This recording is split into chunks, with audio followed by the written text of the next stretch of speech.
சர்தார் வல்லபாய் படேல் எத்தனை பேருக்கு தெரியும்? இரும்பு மனிதர். குஜராத்துக்கு போயிருந்தேன் ஒரு மிஷன் மூமெண்ட்டுக்காக. ஏர்போர்ட்டில் இறங்கி வெளியே வர்றேன், 20 அடியில் சர்தார் வல்லபாய் படேலுடைய சிலை இருக்குது.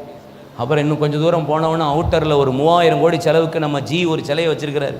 எனக்கு அந்த சிலையை பார்த்துட்டு அப்படியே யோசினா, எவ்வளோ பெரிய 3000 கோடிக்கு சிலை, பஞ்சம் பட்டியலின்னு அலையிறான் ஊரை, காசை கொடுத்தா எவ்வளோ பேர் நல்லா இருப்பான், இதுக்கு சிலை தேவையா அப்படின்னு யோசிச்சுட்டே போகிறேன்.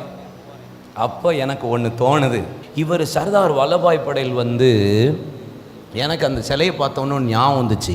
அவர் பார்லிமெண்ட்டில் இருக்கும்போது ஒரு வார்த்தை சொன்னார். என்ன சொன்னார்னா, கிறிஸ்தவன் மூட்டைப்பூச்சி மாதிரி அவனை நசுக்குனா பெருகிடுவான்னு. மூட்டைப்பூச்சி மாதிரி நசுக்குன அவன் பெருகுவான்.